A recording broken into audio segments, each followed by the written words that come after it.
আমি আকিস গ্রুপে চাকরি করতাম, এদেশের 3 নাম্বার ধনী তারা। আমি যতদিন ছিলাম আমার ওই মালিককে আমি মাঝে মাঝে বলতাম, আপনাকে আল্লাহ বহু টাকা দিয়েছে, কত টাকা আছে আপনি নিচেও জানেন না। কাজ করেন, এই টাকাগুলো দিয়ে আখেরাতের ঘর তৈরি করেন, কাজে লাগবে। আর ওনারা ভালো ভালো অনেক কাজে ব্যয়ও করতো। 3 নাম্বারে আল্লাহ জিজ্ঞাসা করবেন, যতটুকু মাল উপার্জন করেছিলে কোন কোন রাস্তা দিয়ে, ওই রাস্তা বলো। আজ বাংলার দায়িত্বশীলদেরকে বলছি, সম্পদ যারা উপার্জন করছেন রাস্তাটা ঠিক করেন। বৈধ পথে ইনকাম করে রংপুর শহরে কেউ 15 তলা 20 তলা বিল্ডিং বানানো কিয়ামতের আগে সম্ভব না। আর আপনার বিল্ডিং এর কোনো হিসাব নেই। কয় টাকা বেতন আপনার বলেন তো দেখি।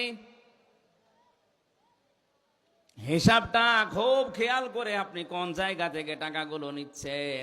এমন এমন ব্যবস্থা আমরা করে দিয়েছি, আজকে কোর্টের ইট পর্যন্ত এখন আমাদের কাছে টাকা চাই। আমার এই 2টা মামলা আমার একেবারে সর্বশান্ত করে দিল।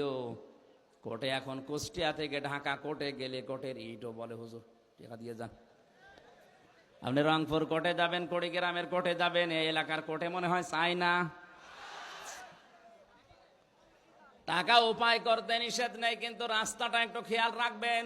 আজকে রংপুর শহরে আমার শেষ কথা ছিল এটা, পৃথিবীর ময়দানে যারা অবৈধভাবে ইনকাম করছেন, আপনার বিবেক মেনে নিচ্ছে না, তারপরও আপনি ইনকাম করছেন, 2টা ক্ষতি হবে আপনার। 1 নাম্বারে অবৈধ সম্পদ আপনি দুনিয়ায় ভোগ করে যেতে পারবেন না। 2 নাম্বারে মরণের পরে ওই অবৈধ সম্পদগুলো আপনার ছেলে মেয়ে, আপনার স্ত্রী, আপনার দলের লোক আরো অবৈধ কাজে ব্যয় করবে। আপনি কবরে বসে বসে ফ্ল্যাক্সি লোড হয়ে বিকাশ হয়ে পেয়ে যাবেন। যদি বলেন হুজুর আমার বিকাশ নাম্বার খোলা নেই, এমনি খুলে যাবে।